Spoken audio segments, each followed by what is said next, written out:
Bom, bom dia a todos. Hoje a gente vai conversar um pouquinho sobre Crowd Law, nesse nosso contexto, nesse primeiro bloco da disciplina, em que a gente vai entender as formas de participação da sociedade, dos movimentos sociais, na criação do direito, em processos de criação de normas jurídicas, tanto perante o Poder Legislativo, quanto perante o Poder Executivo, o próprio Poder Judiciário e mesmo em órgãos extraestatais. E eu convidei para conversar com a gente sobre esse tema uma colega minha de mestrado, a Júlia Yunes, que se formou aqui na UFRJ e depois fez mestrado em Direito Público na UERJ, pesquisando sobre esse tema, e agora ingressou no doutorado, né, na PUC. Você vai pesquisar o que no doutorado na PUC? Primeiro, bem-vinda, bom dia, João, obrigado por estar aqui. é isso, obrigada a você pelo convite. O Bolle está se manifestando aqui. Eu acho que é um pouco legítima a manifestação dele, porque, afinal de contas, ele foi meu companheiro de pesquisa ao longo dos 2 anos do mestrado. Mas eu ainda estou definindo o que eu vou pesquisar no doutorado, mas eu imagino trazer um pouco dessa perspectiva participativa também para a governança que é realizada no âmbito das plataformas privadas de redes sociais. Aí seria um estudo do processo de moderação de conteúdo realizado pelas plataformas e de todas essas críticas que têm sido feitas pela academia sobre essa privatização da regulação que está sendo realizada pelas redes sociais, que tem um grande poder de definir que discursos podem ou não podem ser veiculados na internet. Então é algo nessa linha, mas eu ainda não defini muito bem. Até complementando a apresentação, a Júlia também, que é um pouco nômade acadêmica, né? Diferente de mim que fez tudo na UERJ, você passou pela UFRJ, UERJ, agora chega na PUC, você também foi pesquisadora da FGV e do ITS, né? O Instituto de Tecnologia e Isso, Sociedade. eu tô como pesquisadora da FGV e fiquei em colaboração no ITS no último ano e foi uma experiência muito, muito boa, assim. Mas eu continuo no CTS da FGV. Ah, muito bacana. Deixa eu te perguntar uma coisa, até porque boa parte das pessoas que vão nos assistir estão nesse processo de monografia, algumas delas cogitam fazer mestrado. Eu queria que você contasse como você chegou nesse tema, porque, salvo engano, até o seu primeiro objeto de interesse eram as formas mais tradicionais de participação popular que a Constituição prevê desde 88, né, na linha do que já se fazia no direito constitucional brasileiro e em outros países, o plebiscito, o referendo, a iniciativa popular. Então, conta um pouquinho como você se aproximou desse tema, o que te interessou, até porque eu acho que essas experiências são sempre iluminadoras para quem está seguindo trajetória parecida. Legal, João. Então, na própria monografia, eu tratei desse tema do plebiscito e do referendo. Foi um pouco sobre como esses mecanismos funcionavam aqui no Brasil, né? Até hoje, desde a promulgação da Constituição de 88, a gente só teve um plebiscito e um referendo, né, de âmbito nacional. E então, assim, já vem com esse interesse de estudar a participação política desde a graduação. E eu acho que foi muito inspirado, assim, justamente pelos movimentos sociais que estavam muito presentes na minha realidade durante a faculdade. A gente teve as manifestações de junho de 2013 e eu ficava muito me perguntando como que a gente faz com que toda essa toda essa força da sociedade civil e essas demandas que estavam sendo muito, muito fortes, elas podem se conectar ao governo. Então, sempre tinha um pouco essa inquietação, partindo também de uma opinião que eu tinha sobre a falta de estudo que a gente tem, muitas das vezes, dentro da própria graduação e também na pós-graduação, sobre esses instrumentos de participação da sociedade civil, né? Apesar da Constituição trazer estipular assim, de maneira inovadora a democracia participativa no Brasil, determinar que a nossa democracia é feita indiretamente através do voto e diretamente através dos mecanismos de participação social, a gente, quando vai olhar para a prática, a gente não encontra como esses mecanismos realmente se aplicam, né? E como a gente faz para participar do governo para além do período eleitoral. Não fica muito claro, né? Então, acho que partiu muito dessa inquietação do momento que estava acontecendo no Brasil, né, em diversas partes do mundo. Tem um livro do Manuel Castells que fala sobre essas manifestações e como elas foram organizadas pela internet, inclusive as manifestações de junho de 2013. Então, era um momento que estava acontecendo. E também por essa questão mais teórica da gente não ter não ter uma exploração do direito constitucional sobre esses mecanismos, né? Beleza, então vamos começar aqui por uma parte conceitual. Tá. O que você entende como crowd law? Esse foi um termo que proposto, salvo engano, também pela academia, né, por um professor lá da NIU. Como você vê esse movimento? Vamos tentar definir um pouco para as pessoas fiquem na mesma página e entendam do que a gente está conversando. Beleza. A crowd law, ela nasce como um campo de pesquisa, digamos assim. O termo ele chega em 2014 numa conferência e ele é cunhado pela Beth Noveck. A Beth Noveck, ela é professora da Universidade de Nova York. Ela gerencia um laboratório de pesquisa lá chamado GovLab. E ela cunhou esse termo a partir de várias pesquisas que estavam sendo realizadas e que buscavam entender os processos participativos que utilizavam a tecnologia como forma de interação entre sociedade e governo. A Beth Noveck também ela foi secretária de governo aberto na administração do Obama nos Estados Unidos. E esse conceito de governo aberto, que tem muita relação com a crowd law, ele começou a ganhar destaque internacional a partir da administração Obama. Nos primeiros anos de governo, o Obama lançou um memorando trazendo princípios para a administração pública, né? E princípios de governo aberto, né? Que o governo deveria ser responsivo, transparente e buscar mecanismos de interação prática com a sociedade civil. Então, a Beth Noveck participou dessa administração, do Obama. Então, e esse conceito, né, de crowd law, ele foi cunhado em 2014 nessa conferência. E depois ele parte, né, dessa ideia do crowdsourcing. Né? O crowdsourcing é o uso da tecnologia para alavancar qualquer tipo de tarefa coletiva. Né? Então, a gente tem o crowdsourcing, vários livros que falam sobre como o crowdsourcing foi utilizado por empresas para a melhoria dos seus produtos e serviços. E a ideia da Beth Noveck, ao trazer esse conceito de crowd law, era investigar como o crowdsourcing, que é o uso da internet para melhorar essas experiências de trabalho coletivo, poderia ser aplicado à participação social. E aí, em 2018, a gente tem uma consolidação maior desse conceito através de uma manifestação pública de vários acadêmicos sobre o que seria crowd law. E aí você tem 12 regrinhas que eles colocam lá, iniciando essa conceituação da crowd law.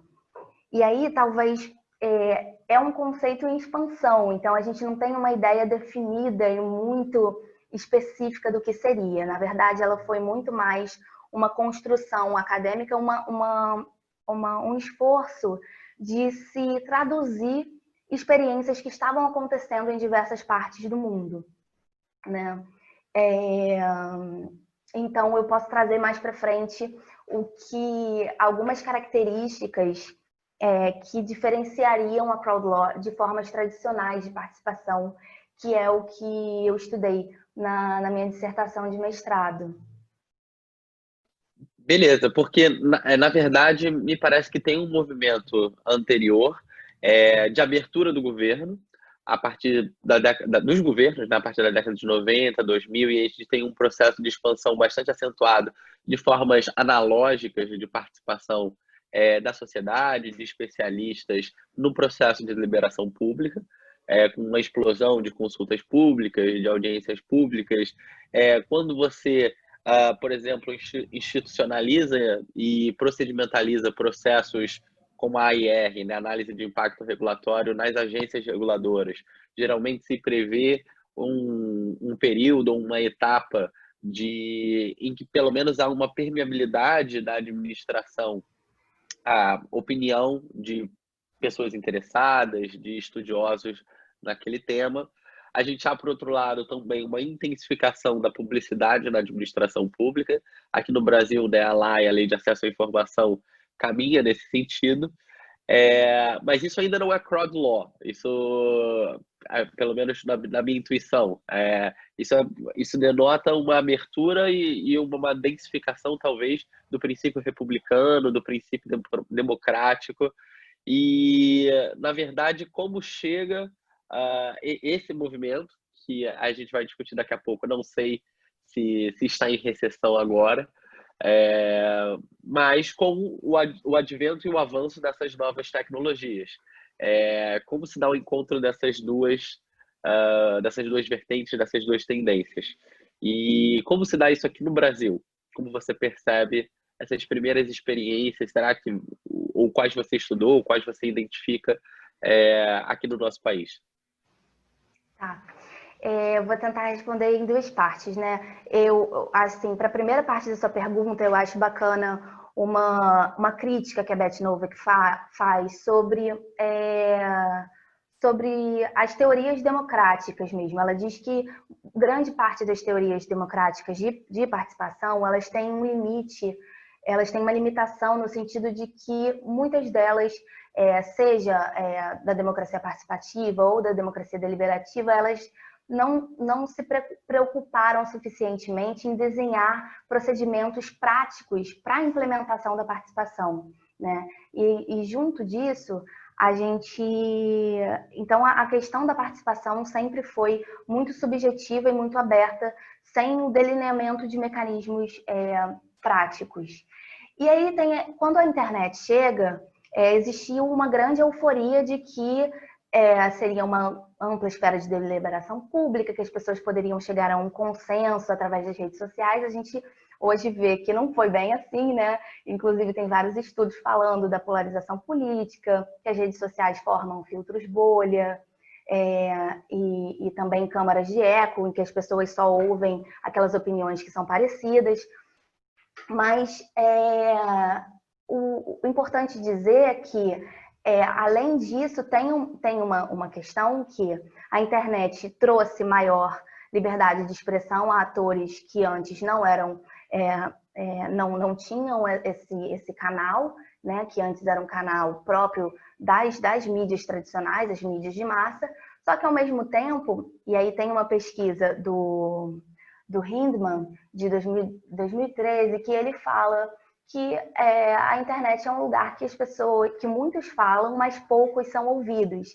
Então, a gente teve, de certa maneira, essa concretização da democracia deliberativa, com todos os seus defeitos, na internet, mas a democracia deliberativa ela não alcança o suficiente, né, porque não tem mecanismos práticos de conectar toda essa voz dos movimentos sociais, essa voz das petições online, né, das manifestações Black Lives Matter, etc., que ocorrem na internet, ganham força, mas como a gente conecta com as instituições? Então, a internet trouxe essa liberdade de expressão, esse acesso à informação, de certa maneira, mas ela sozinha, a tecnologia sozinha, não cria essa ponte, né? E para isso a gente precisa de procedimentos institucionais. Então, a crowd law é uma tentativa de olhar para a tecnologia e verificar como ela pode fazer com que esses procedimentos institucionais sejam aprimorados ou até mesmo reformulados. E aí eu vou talvez para a segunda parte da sua pergunta, que é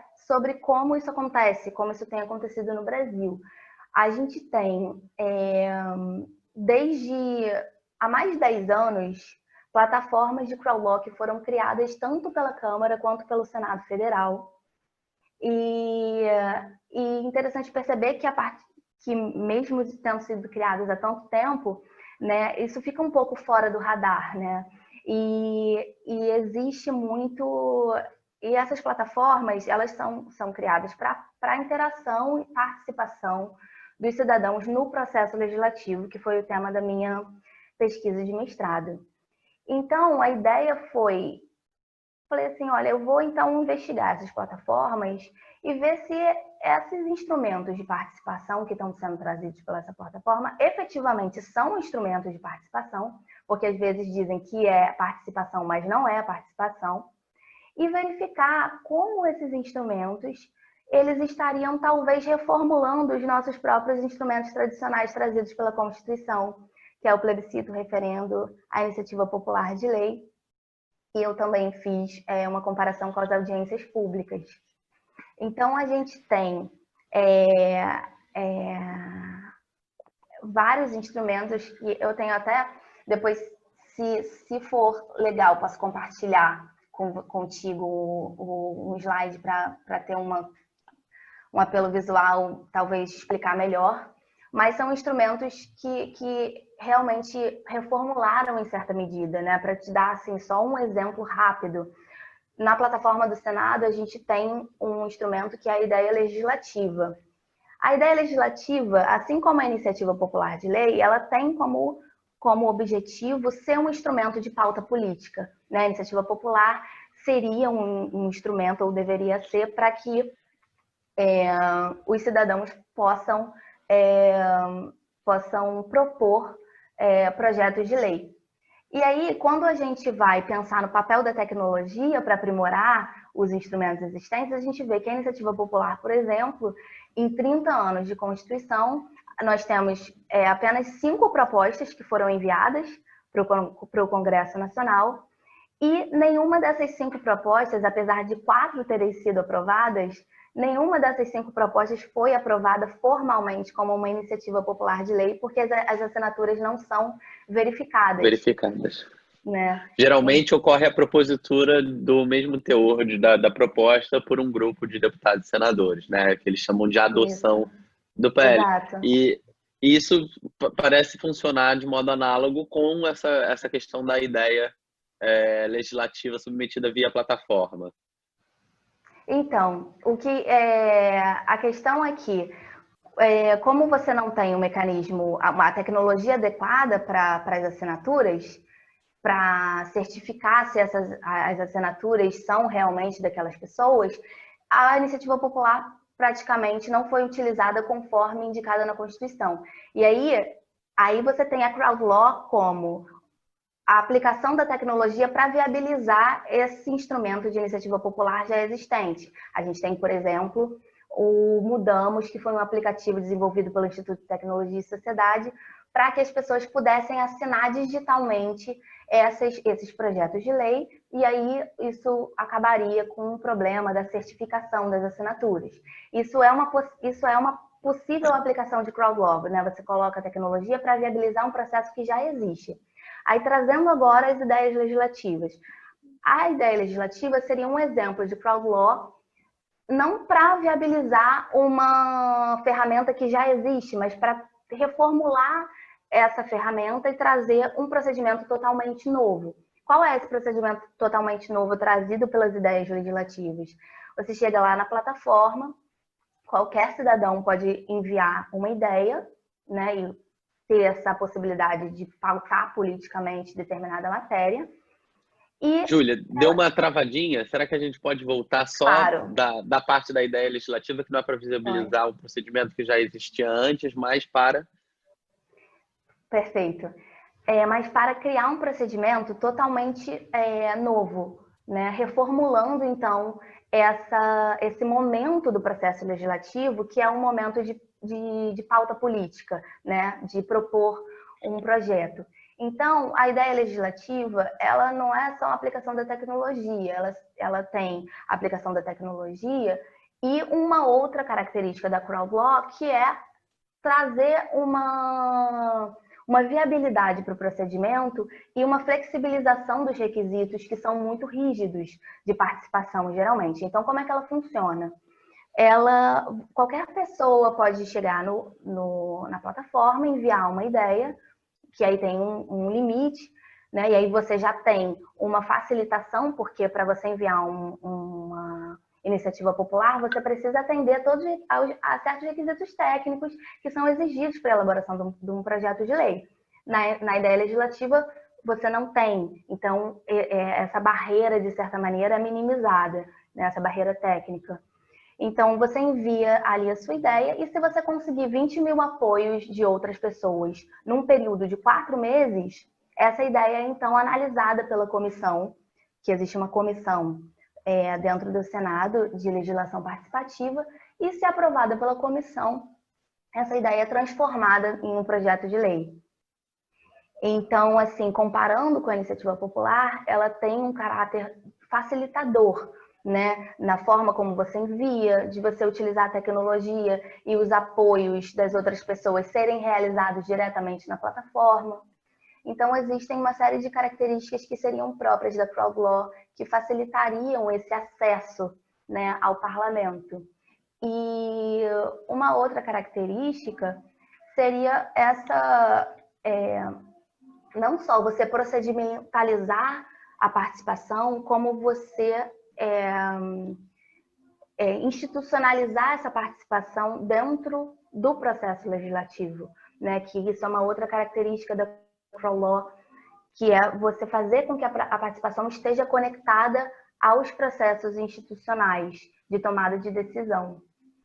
Isso tudo foi criado a nível regimental, essa Sim. plataforma, porque eu já tinha assim, ouvido casos, inclusive, de ideias que haviam sido adotadas por parlamentares próprios. Mas você tem você tem algum dado em relação à efetividade desse mecanismo? Já houve leis aprovadas que percorreram essa trilha procedimental? Sim, essa era uma outra pergunta de pesquisa minha. Do tipo, ok, temos essa plataforma, isso é muito bonito, mas será que isso funciona, né? Qual é a efetividade disso? E na época da pesquisa, a gente tem o dado de que de todos os projetos, de todas as ideias legislativas que foram enviadas, 10 viraram projetos de lei, mas nenhum foi aprovado até o momento. Essa ideia legislativa ela existe há 3 anos, né? Então, se a gente faz uma comparação com a iniciativa popular, por exemplo, sob o viés de pauta política, né, de você emplacar lá um projeto de lei no parlamento, a ideia legislativa teria sido 20 vezes mais eficiente do que a iniciativa popular de lei, se a gente faz um comparativo, né? Porque a iniciativa popular de lei enviou 5 projetos, mesmo assim não foram reconhecidos como iniciativa popular formalmente, e a ideia legislativa teria enviado 10 projetos, né, em 3 anos, né, enquanto a iniciativa popular foi em 30 anos os 5 projetos que chegaram. Então, sobre esse aspecto do acesso, ele foi mais eficiente, mas a gente ainda não tem dados sobre se esses projetos eles realmente vão se transformar em lei. E aí é legal essa sua pergunta, João, porque aí a gente fala de uma outra característica da Crowd Law, que é a necessidade da participação nas várias fases do processo legislativo. Por quê? Se você tem uma participação que é lá no início e depois isso se perde, né, na nuvem absolutamente imensa de projetos que tramitam no Congresso Nacional, a gente não tem como fazer com que a sociedade civil exerça fiscalização e influência ao longo do processo legislativo. Então, existem outros mecanismos de participação viabilizados pela Crowd Law que teriam essa finalidade de continuar o acompanhamento do projeto para que a participação ela seja coerente e que ela abranja até o final, né, até para se concretizar. E aí você tem a Crowd Law tanto para o envio de ideias, para redação das propostas, tem uma outra ferramenta que é de redação das propostas, para votação, e também a Crowd Law sendo aplicada depois que o projeto, depois que a lei entra em vigor, né? A gente tem iniciativas de Crowd Law que são para fiscalização das políticas públicas, né? Muito interessante. E cada vez mais eu me convenço de que discutir poder de pauta e poder de agenda, tanto no poder legislativo quanto no poder judiciário, é fundamental. É preciso ter uma pesquisa mais abrangente sobre isso, inclusive envolvendo essa questão de participação popular, mais ampla. Tem uma outra ferramenta que volta e meia é noticiada, e volta e meia nessas bolhas que você mencionou nas redes sociais, pessoas se organizam para distorcer um pouquinho o resultado dessas votações, que são aquelas enquetes que o próprio Senado, por exemplo, organiza sobre projetos de lei em tramitação na casa. Como você encara esse tipo de iniciativa? Quais são as vantagens, os perigos? Queria que você comentasse um pouquinho sobre isso. Você Tá. encaixa isso dentro de crowd law? Você acha que é uma coisa à parte? Essas enquetes, muito boa a sua pergunta. Essas enquetes são as consultas públicas, eles chamam de consultas. Eu acho que é a consulta pública, o nome do termo lá da ferramenta. E o que essas enquetes são, né? Elas, na verdade, eu sequer encaixaria essa ferramenta dentro do espectro da participação especificamente. Eu acredito, e é importante, né, a gente trazer essa diferenciação, porque a participação política vira um termo super polissêmico e a gente não tem exatamente o que significa participar. E muitas das vezes, até dentro do debate da crowd law, às vezes ferramentas de interação ou ferramentas de acesso à informação acabam sendo consideradas como ferramentas de participação. Né? Então, assim, é importante fazer essa distinção entre acesso, interação e participação. Essa distinção nem é feita, nem sou eu que estou trazendo, tem um relatório da OCDE sobre isso, tem um outro pesquisador que é o Nico Carpentier, que fala sobre participação política. E a participação, ela tem que ter uma relação íntima com o poder e com a influência direta no processo de tomada de decisão. Ou seja, quando você participa, você precisa ter alguma possibilidade de influenciar o resultado e você precisa ter feedback sobre a sua participação, que é o caso da ideia legislativa, por exemplo. Quando a gente fala dessas consultas públicas, eu acredito que elas seriam mais colocadas dentro dessa classificação de interação, porque você interage, você diz a sua opinião, mas não é vinculante e também não existe nenhuma regra que estipule se aquela sua opinião vai ou não ser incorporada. Então, é meramente consultivo, né? O que é bacana dessa pergunta é justamente trazer, será que isso realmente é efetivo? Qual é a finalidade e como isso pode ser utilizado como um instrumento de manipulação? Inclusive, na dissertação, eu fiz um pouco dessa crítica sobre esse instrumento da consulta pública, porque o que ele faz, praticamente, é trazer para o digital a mesma ideia de plebiscito e referendo.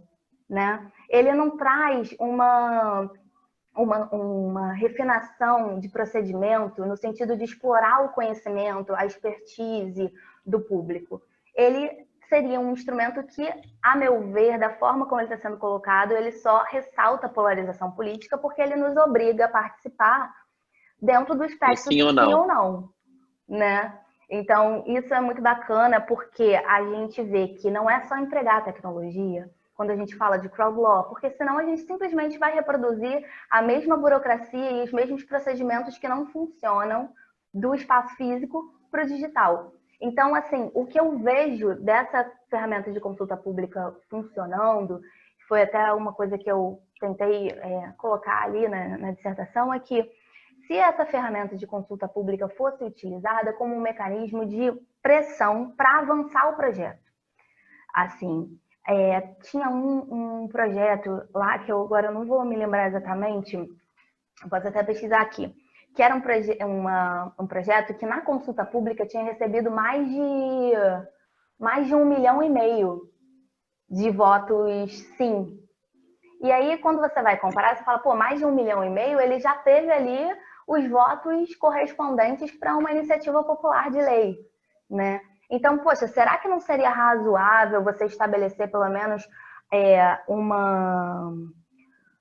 um critério quantitativo para que, se determinado projeto na consulta pública recebesse tal número de votos, então esse projeto merece avançar, ou esse projeto merece ao menos Ser uma audiência discutido, né? pública, ser discutido. Então, eu acho que a consulta pública poderia ter algum tipo de funcionalidade nesse sentido. Muito interessante. Tem uma outra experiência, e assim, a nível é informal, quase um talk show, é, que também ocorreu a partir dessa nova leva de parlamentares que ingressaram no Senado e na Câmara na última legislatura. Eu não sei se você acompanhou isso, porque foram iniciativas até meio carnavalizadas e individuais de alguns parlamentares, de, por meio de enquetes organizadas por eles próprios, definir como eles votariam em determinadas matérias. Salvo engano, na primeira sessão do Congresso, que estava escolhendo a mesa diretora, um senador, o Jorge Cajuru, chegou a definir o seu voto para presidente do Senado, naquela disputa entre o Renan Calheiros e o atual presidente do Senado, por meio dessas plataformas. Fez uma enquete e disse, o resultado que sair, eu vou votar desse jeito. Como que você vê essas experiências? Porque tem assim, ao passo que a tecnologia vai avançando, também tem essa coisa do parlamentar que fica fazendo live na hora da sessão, não está nem prestando atenção na deliberação que está ocorrendo. E como você encara essa participação mais direta com influência a um agente político e não ao processo como um todo? João, esse caso específico eu não acompanhei, mas interessante, porque eu vou dar uma olhada nisso. Vale muito pesquisar isso, porque existe o risco da gente estar sob o nome de crowd law e sob essa magia da tecnologia, a gente reproduzir os mesmos problemas que já foram relatados, né, na realização de plebiscitos e referendos em diversos países ao longo da história, né, que é a tomada desses instrumentos de participação popular como uma forma de manipulação política, como uma forma de populismo. E isso realmente é muito perigoso, né? Principalmente quando eu acho que esses instrumentos eles têm que ter uma influência sobre a atividade parlamentar, mas existe esse cuidado, tem que existir esse cuidado para que esse populismo não ocorra, né? Sob pena da gente perder o filtro, né? Porque Exatamente. eu acho que chega a comprometer um pouco das balizas teóricas da democracia representativa. Se você acaba, né, transformando isso numa grande ágora e simplesmente, verificando quais são as maiorias das manifestações. Com todos esses problemas que você tem pesquisado e já mencionou, das bolhas, da câmara de eco, das possibilidades de distorção, né? Você não sabe... você está sempre falando com um contingente que não necessariamente representa a maioria das pessoas ou a maioria do eleitorado daquele representante. Mas eu achei um caso muito interessante, assim, que me falou, olha, tipo, novos tempos, tem coisa nova acontecendo na praça. Sim, e eu até lembrei de nessas manifestações que tiveram, né, na década passada, teve manifestações na Espanha também, contra o sistema capitalista, enfim, foram os indignados da Espanha. E eles originaram um partido, que é o Podemos, e o Podemos utiliza um pouco dessa, acho que não dessa forma, de uma maneira mais ponderada, que é tomar suas decisões partidárias a partir dos seus filiados e fazer ali as consultas dentro do partido para orientar como o partido vai agir, né? O que é diferente. E eu acho que é sempre problemático a gente trabalhar com essa ideia de maioria quando se fala de participação, né? Tendo em vista que hoje a gente tem um conceito muito mais aprimorado, né, do que seja democracia. Democracia não é à vontade das maiorias apenas, mas principalmente você criar mecanismos de proteção às minorias para a gente não ter o que a gente chama daquele efeito silenciador, né? O efeito silenciador de minorias. Quando a gente fala de redes sociais, tem vários outros problemas que são intrínsecos do funcionamento dos algoritmos, das plataformas, que fazem com que o que você vê ali na sua timeline não necessariamente representa a realidade, né? Então, é importante que esses instrumentos de participação não sejam focados só no que diz a maioria.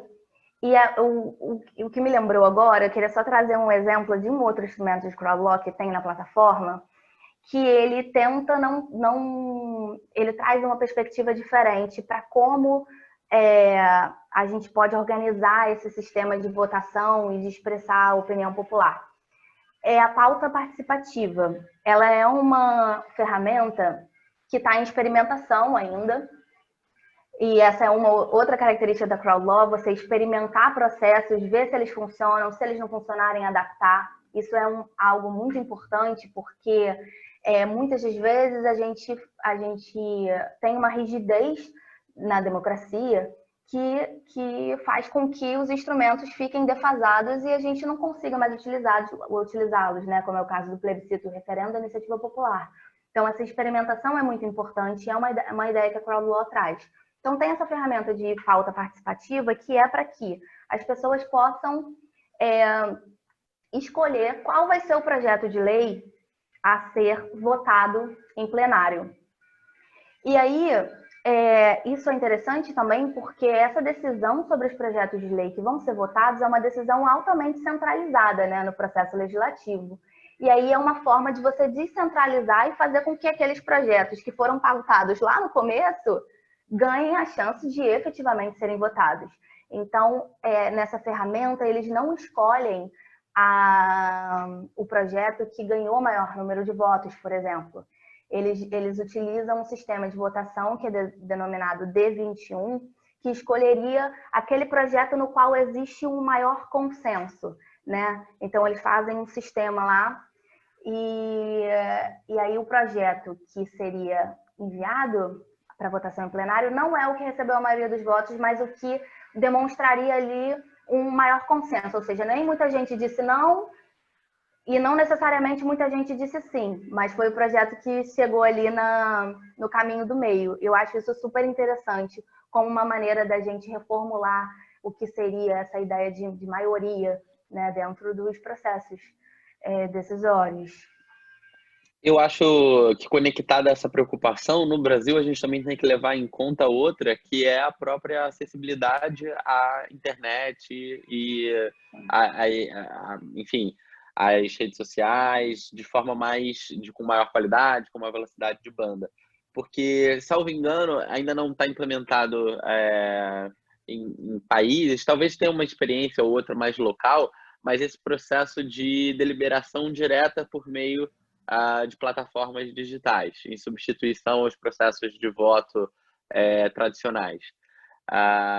Mas isso já vem sendo cogitado, né, para frente, assim, a possibilidade de mesmo eleições ou essas consultas que se fazem serem, em algum momento, realizadas por meio de plataformas digitais. Como você vê essa questão no Brasil? Mesmo assim, em substituição direta, ou seja, a deliberação ser extraída diretamente do aplicativo, ou isso servir para balizar uma tomada de deliberação para um corpo institucional tradicional, nesse contexto em que a gente vive ainda num país de tamanha desigualdade social e regional. Como você encara essa questão?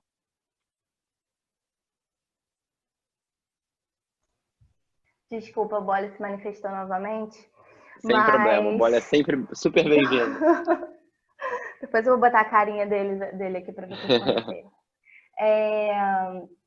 Então, João, você perguntava sobre o problema de se migrar exclusivamente para o digital quando se trata de votações, tanto para as eleições quanto para a participação. Exato. Seria mais nesse sentido, e como é problemático, tendo em vista a extrema desigualdade que a gente tem, né? Isso realmente, eu acredito que quando a gente fala de participação mediada por tecnologia, a gente fala na tecnologia como um facilitador, né? A tecnologia como um facilitador e como um instrumento para prover maior acesso, nunca para diminuir. Então, isso é muito importante porque a gente não pode ter a tecnologia como exclusiva, né? A participação via tecnologia como exclusiva, mas sim como complementar, né? Justamente por todas essas questões que você falou, desigualdade, no Brasil nem todos possuem acesso à internet, acho que é 70% dos domicílios, por aí. Mas, e aí tem umas iniciativas de crowdlock que foram mapeadas pelo GovLab, que é esse instituto afiliado à Universidade de Nova York, e eles falam justamente disso, né, da importância de você, juntamente com iniciativas de participação digital, você desenvolver iniciativas de acesso às pessoas que estão distantes. Aí falam até de uma iniciativa que teve em Portugal, que era um ônibus participativo, que ia a esses lugares distantes, né, para possibilitar a participação e entender as necessidades das pessoas de diferentes regiões. E eu lembro também de um estudo eu acho que foi da Cristiana Freitas, que também estuda crowdlock aqui no Brasil, e ela estava falando sobre a baixíssima participação de mulheres, né, na plataforma e democracia, quando você faz um estudo, né, do perfil das pessoas, eram majoritariamente homens brancos de classe média, e que numa idade assim por volta de 30 anos. Então a gente tem todos essas dificuldades, né, de efetivamente tornar esses instrumentos inclusivos e diversos. Inclusive, Ainda tem esse problema, né, do corte etário, porque como a participação se dá por meio de novas tecnologias, obviamente há uma tendência de superrepresentação de gerações mais novas, porque tem mais contato com tecnologia, e uma, talvez, exclusão de gerações mais antigas. É um ponto interessante. Exatamente. E eu acho que é por isso que é muito importante que a gente não tome a participação de maneira absoluta. Quando eu falo maneira absoluta, é tanto a questão da majoritariedade, né, de você entender que a opinião da maioria deve prevalecer, quanto de maneira única, como é o caso dos plebiscitos de referendo. Você pergunta sobre questões complexas, né, e as pessoas têm que responder sim ou não. E todas as pessoas precisam participar, mesmo que elas não estejam interessadas em participar, ou não tenham conhecimento. Tenham conhecimento a respeito. Então, quando a gente fala da participação de maneira absoluta, a gente mina as possibilidades de se construir mecanismos sustentáveis e efetivos de participação. Né? A gente teve, por exemplo, o PL das fake news, trazendo um exemplo atual. O que é a participação no PL das fake news? Não é você chegar para toda uma população e perguntar se fake news, se espalhar fake news via celular é crime ou não é. Né? É você ter a oportunidade de utilizar os instrumentos já existentes, inclusive, como as audiências públicas, que não foram utilizadas, né, quando o projeto tramitou no Senado. Não teve audiência pública para chamar os diversos centros de pesquisa que fizeram notas técnicas sobre esse PL para discussão. Então, quando a gente fala de participação social, apesar de existir muito um preconceito, a gente, na verdade, está falando sobre incorporar evidências científicas também na formulação de políticas públicas. A gente está falando de chamar centros de pesquisa, centros acadêmicos, né, que têm o conhecimento. E, inclusive, essa é a finalidade do processo legislativo, né, de trazer, inclusive nesse meio do processo legislativo que você tem as comissões temáticas, a finalidade das comissões é de prover expertise. E muitas das vezes essa finalidade fica prejudicada, né, diante da dinâmica política. Então, eu acho que explorar a participação como um elemento de expertise para o aprimoramento das políticas públicas é algo viável e real, e a gente tem os exemplos aí acontecendo, né? Então, agora eu vou fazer uma pergunta difícil, porque a gente sabe que já é difícil olhar para o presente e para o passado e tentar explicar o que aconteceu, e essa pergunta aponta um pouquinho para o futuro. Eu, pelo menos, identifico que há dois movimentos que podem impactar na expansão ou na retração, na reconfiguração, ao menos, desses mecanismos de crowd law. Um deles é um processo que, pelo menos no Brasil, se identifica muito claramente de uma certa recessão democrática ou uma diminuição do espaço da sociedade, da transparência do governo, ou seja, um fechamento do governo, e por outro lado, da permeabilidade do governo a grupos sociais, né? Então, só para ficar em dois exemplos, mais no setor analógico, a gente teve uma tentativa em janeiro de 2019, durante lá o Fórum de Davos, o Mourão estava na presidência, de, por decreto, restringir a lei de acesso à informação, e a gente também teve, por decreto do presidente Bolsonaro, uma exclusão, uma extinção de boa parte dos conselhos setoriais que funcionavam, né, dos conselhos sociais que funcionavam como órgãos de consulta e debate de determinadas pautas, meio ambiente, cultura e tantas outras. E, em paralelo, a gente tem a pandemia, que acelera a interação tecnológica das pessoas, como a gente está fazendo nesse exato momento. Tanto em termos assim profissionais privados, talvez o avanço do home office seja irreversível em alguns setores, e muito desse processo de transição do analógico para o digital foi acelerado em anos, né, por necessidade. E como você identifica o encontro dessas duas ondas? Por um lado, em alguns casos, e eu acho que o Brasil é um deles, um fechamento do governo, pelo menos do executivo, à participação ampla da sociedade. Na verdade, até, na minha opinião, se vê com maus olhos essa participação, a figura do militante, a figura de quem quer emitir uma opinião. E, por outro lado, o avanço sem igual que talvez a pandemia tenha proporcionado como um efeito colateral desses mecanismos de interação tecnológica virtual para diferentes âmbitos, né? A gente tem isso na nossa vida privada, na nossa vida profissional e talvez na própria vida pública, né? Muitos países já estão cogitando eleição por correio ou eleição também por meio de, enfim, de plataformas digitais em alguns casos. Como você vê o encontro dessas duas ondas? Tá. Você prometeu que era difícil, é verdade, né? Mas vamos lá.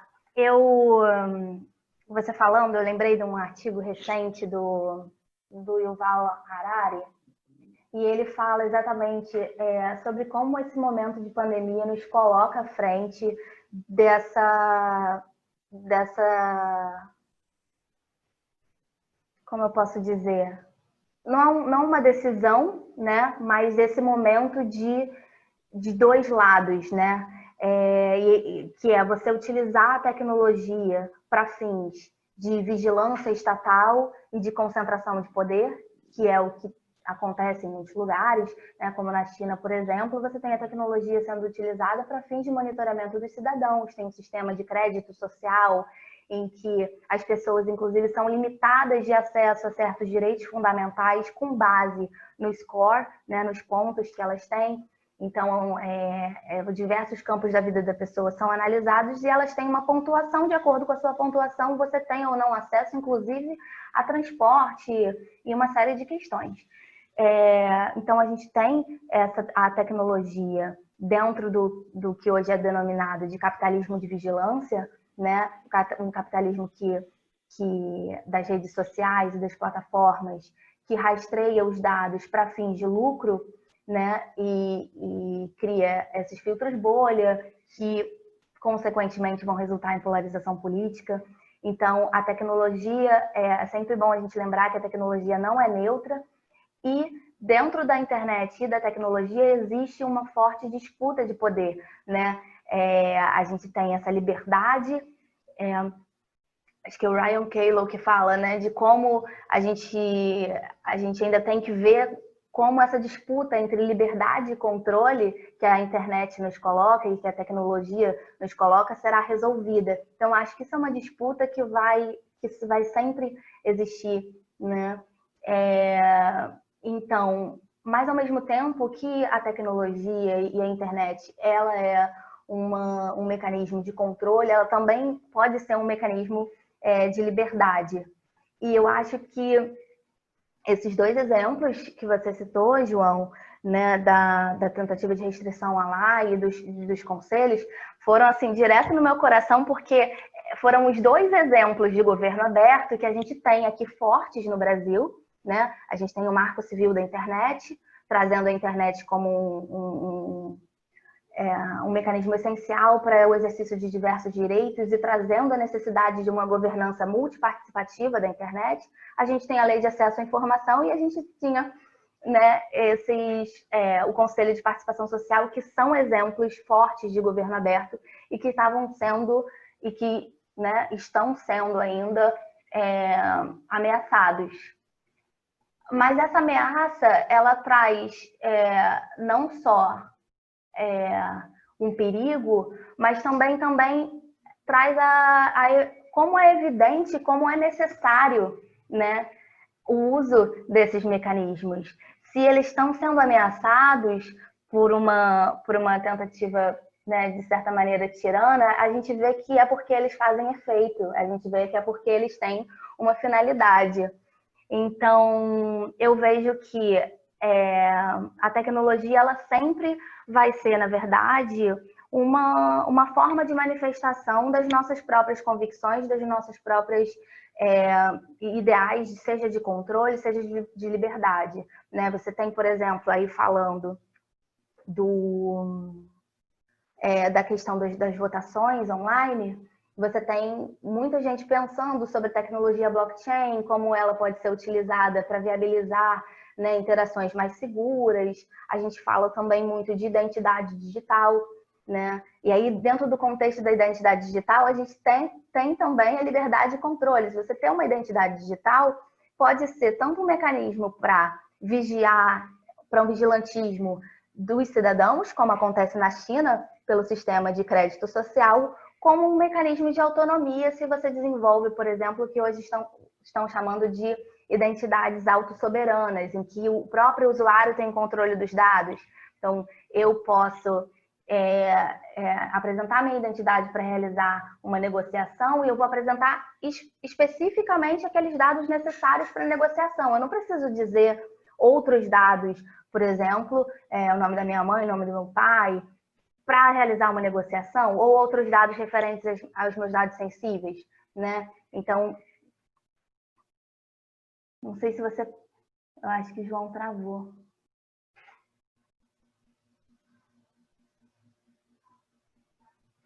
Seu áudio, João. Não estou te ouvindo. Eu desativei aqui para não interromper, mas tinha travado um pouquinho o seu vídeo, está travado um pouquinho, mas estava falando das identidades digitais e como há a possibilidade de tentativa de utilização disso, tanto para um meio de controle quanto de uma forma soberana pelo próprio usuário. Isso. Acho que só essa segunda partezinha aqui. Beleza. Foi só um exemplo que eu quis trazer, né, de como a gente sempre tem essas duas formas de explorar o acesso e a restrição de direitos através da tecnologia, né? E como a gente tem que realmente não ter uma visão apolítica da tecnologia, porque a tecnologia ela é sempre política e ela está sempre determinando a forma como o poder é exercido nas sociedades. Então, é isso que eu acho que é uma forma de responder um pouquinho a sua pergunta.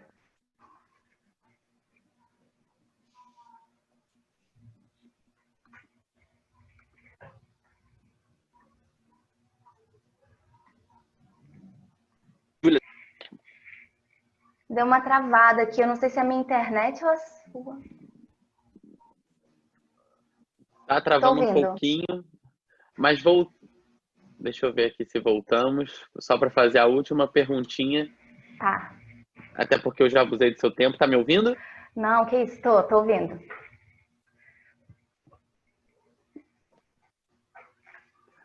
Bom, você deu uma travadinha, mas eu queria perguntar para você sobre a utilização desses mecanismos de crowd law a nível local.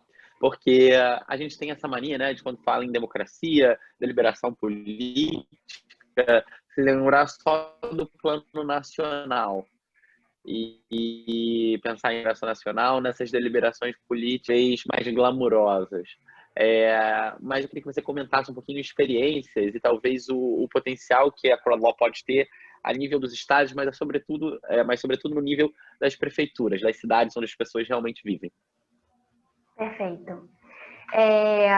Eu quis ser glamourosa na dissertação e tratei em âmbito nacional, que a gente realmente tem essa tendência, João. E, inclusive, você me trazendo essa provocação é bacana porque dá uma vontade de estudar mais isso, né? E de como seria aplicado no âmbito estadual e municipal. Eu tenho um exemplo de uma plataforma da Finlândia que é Better Neighborhoods. E aí, o que você tem ali, eu não vou saber dizer a cidade lá, porque os nomes são muito, muito diferentes, eu não tô lembrando nem agora. Lendo, né?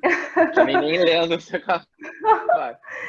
Tá aqui, eu estou encaixada, depois eu te mando. Mas assim, e aí é justamente para trazer esse sentido de comunidade, né?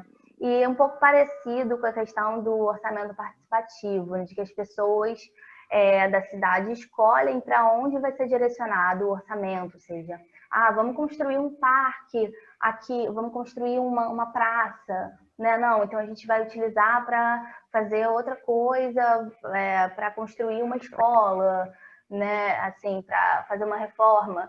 Então, eu não tenho dados de quais foram os efeitos. Eu espero que... Deu uma travadinha aqui.